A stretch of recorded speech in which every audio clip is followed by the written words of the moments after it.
hadis yang kedua. Idza sajadta wa kama qala famakkin sujudaka.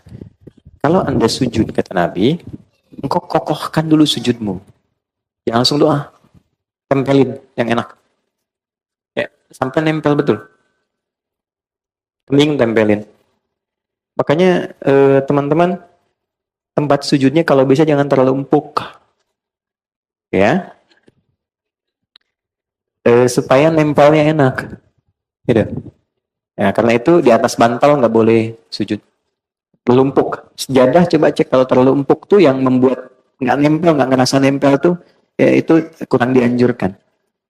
Ya. Jadi kalau pas nempel tuh terasa betul sehingga ada nempel, nanti saat darah mengalir ke otak tuh kalau kita sedikit MRI itu ada kayak titik God spot di sini. Sampai merasa tenang di situ, nyatu. Nah biasanya kalau energinya sudah ke situ, ada rasa nyaman, ada tenang, ada ketundukan. Awalnya kalau belum benar pusing dulu tuh. Itu awalnya. Nah, nanti nempel semua. Ini nempel. Kalau sudah nempel betul ada sensasi yang berbeda pada diri kita. Jelas? Oke. Jadi itu dulu yang pertama saya tekankan. Tempelkan dulu dengan baik. Rambut panjang tidak harus diikat. Laki-laki ya, bukan perempuan. Biarkan dia terurai. Dengan catatan, tidak menutupi keningnya. Oke, kalau 1-2 menutup, masih kena kening, masih nempel, itu sah. Walaupun makruh. Makruh tanzih istilahnya. Kalau bisa dihindari. Karena nggak disukai. Tapi tetap sah. Ya, karena itu Nabi pakai imamah yang dibuat itu.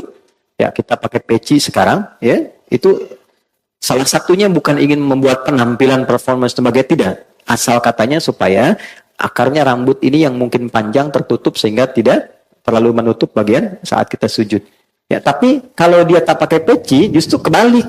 Jangan diikat, biarkan aja. Ya, karena pada dasarnya nggak ada orang rambut ke depan begini kan. Pasti ke samping kan. Ya, kalaupun sujud dia terurai. Nah, ada riwayat mengatakan ketika dia sujud dan terurai pun itu sebetulnya rambut ikut sujud. Gitu. Tapi dia nggak menutup kening. Kalau menutup semua maka tidak sah. Jelas ya? Kalau masih masuk sebagian, nempel dia, walaupun terhalang 1-2, itu tetap sah dia sujudnya walaupun sifatnya makruh. Sebaliknya perempuan, tidak boleh ada satu rambut pun. Ya, apa masalahnya? Bukan karena menghalangi, tapi aurat bagi perempuan. Jelas? Yang harus ditutup. Nah, kemudian yang kedua, kain. Bagaimana statusnya mukena? Kan nempel di sini ya. Nah, mukena dapat mungkin tidak menutup bagian keningnya. Buka, supaya keningnya menempel. Ya, kalau dia terhalang sama sekali nggak nempel, tapi dengan kena mukenanya, maka salat itu tidak sah. Berbeda dengan mukenanya jadi alas. Pakai jilbab nutup mukena karena misalnya di Arafah panas nih, dipakein jadi alas, itu tetap sah. Tidak sah. Ya.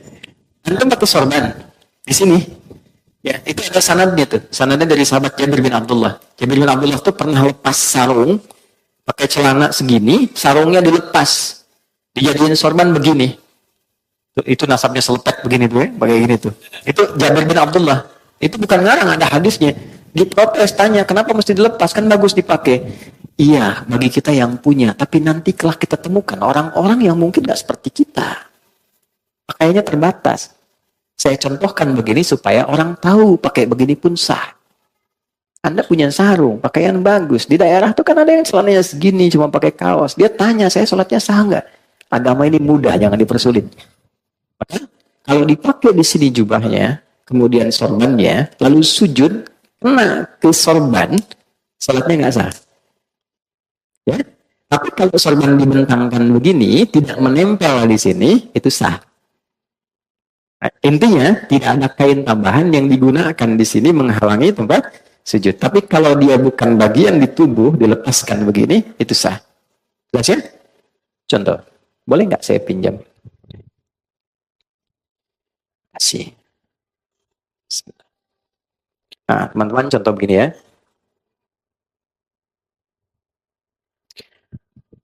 Kemudian mau sujud. Begitu mau sujud, ini terurai ke depan. Kamera melihat ya, supaya bisa nyampe. Ini. Nah, ini kena begini. Nah, ini tidak sah salatnya. Tidak sah. Oke? Ya. Karena ini sesuatu yang ada dalam tubuh, nempel begini, ikut terbawa. Tapi kalau begini, saya wukuf di Arafah, panas gini, dekat batu, saya gini kan supaya nggak terlalu panas. Sah. Jelas? Sekali. Jelas begini? Baik. Sudah sempurna sujudnya? Belum, karena belum berdoa. Baru sujud. Sekarang doanya biasanya apa? Yang kita baca? Nah, kita punya 2 menit lagi. Doanya bisa Subhana Rabbiyal A'la. Boleh tambah Subhana Rabbiyal A'la wa bihamdi. Ada lagi satu lagi. Subhanakallahumma Rabbana bihamdika Allahumma gfirli. Sudah. Baik. Ini tidak banyak orang tahu. Itu doa pembuka.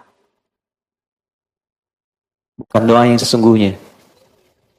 Itu doa pembuka. Kita sedang berusaha mendekatkan diri kita sama Allah.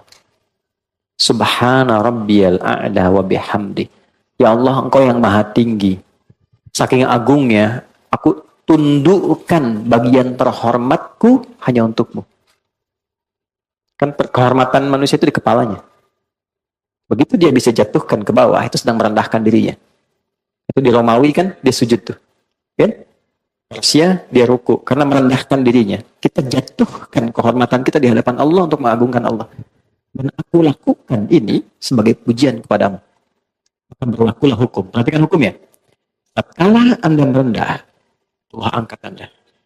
Tapi ketika Anda meninggi, Allah rendahkan Anda. Dalam semua aspek kehidupan. Anda boleh hebat jadi suami, tapi kalau Anda terlampau tinggi, Allah jatuhkan.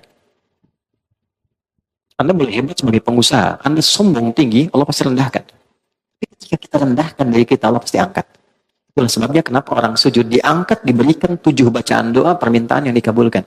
Yang Rabbi gfirli warhamni wajburli dan sebagainya itu. Maka kita rendahkan itu untuk merendah pada Allah. Ya, sebentar.